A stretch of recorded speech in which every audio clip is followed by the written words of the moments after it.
2018 থেকে 2023 তারও 2 বছর পেরিয়ে এবার কাঠালিয়ায় অন্যতম ইউনিট নির্ভয়পুরে বামেদের সারা জাগানো মিছিল। সম্প্রতি ধনপুরের নানা জায়গায় বামেদের উত্থানকে কেন্দ্র করে নানা দিকে গুঞ্জন উঠতে শুরু করেছে। 2028 নির্বাচনে কেউ কাউকে এইটুকু জায়গা যে ছাড়তে নারাজ।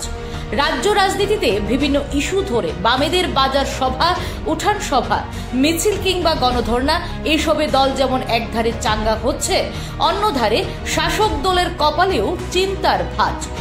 বাড়তি চাপ সৃষ্টি করার জন্য স্মার্ট মিটারের নামে একটা চাপ সেখানে তৈরি করার জন্য সেখানে স্মার্ট মিটার সেখানে লাগিয়েছেন। আমাদের মাননীয় বিদ্যুৎ মন্ত্রী বলেছেন যে বিদ্যুৎ বিল বৃদ্ধি হবে, এতে কোনো কিছু করার নেই।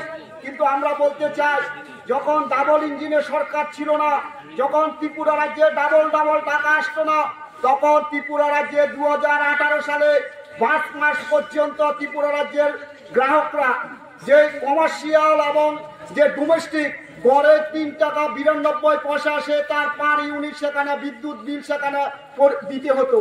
কিন্তু ডাবল ইঞ্জিনের সরকার ডাবল টাকা আসার পরিপ্রেক্ষিতে আমরা দেখলাম সে বিদ্যুৎ বিল এখন 60 টাকা 99 পয়সা পার ইউনিট সেখানে গড়ে নিয়ে দিয়েছে।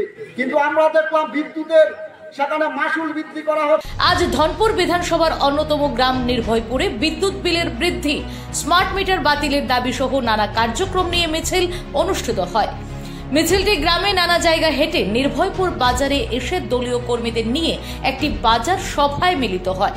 আজকের এই মিছিল ও বাজার সভায় উপস্থিত ছিলেন পার্টির সোনামুড়া মহকুমা কমিটির সম্পাদক শ্যামল চক্রবর্তী এবং অঞ্চল কমিটির সম্পাদক কৌশিক চন্দ্র। এছাড়াও উপস্থিত ছিলেন পার্টির সোনামুড়া মহকুমা সম্পাদক মণ্ডলীর সদস্য আব্দুল করিম সহ অন্যান্য নেতৃবৃন্দগণ। বক্তারা তাদের বক্তব্যে তুলে ধরেন ও প্রত্যাশিত বিদ্যুৎ বিল, স্মার্ট মিটারের ক্ষতিকারক দিক সহ নানা খুঁটিনাটি। সিপিএম এর না, সাধারণ মানুষ যারা বিজেপিকে ভোট দিয়েছে গত বিধানসভা নির্বাচনে, এটা তাদের জন্য প্রযোজ্য।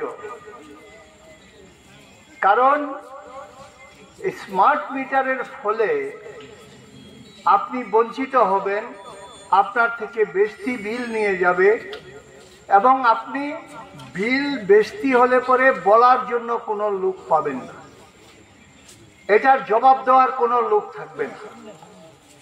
কাজেই আপনাকে টাকা দিতে হবে। এই যে ব্যবস্থা তৈরি করেছে, এইটার বিরুদ্ধে আমরা। এই ব্যবস্থার মধ্যে মানুষকে লুট করার জন্যে আপনারা একটা বিল দেখবেন, এখন প্রত্যেকের বাড়িতে বিল যায় বিদ্যুতের।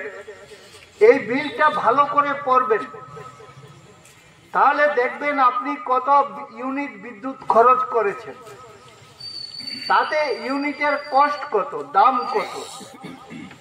তার সাথে দেখবেন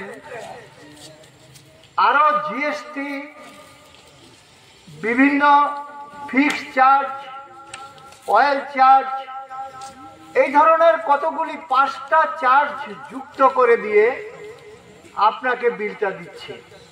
অর্থাৎ ইউনিটে যে টাকা আপনার উঠেছে, আপনাকে দিতে হচ্ছে ডাবল ওই চার্জগুলি নিয়ে। অথচ এই চার্জগুলি দেওয়ার কথা না, কিন্তু তারা এটা করছে। এবং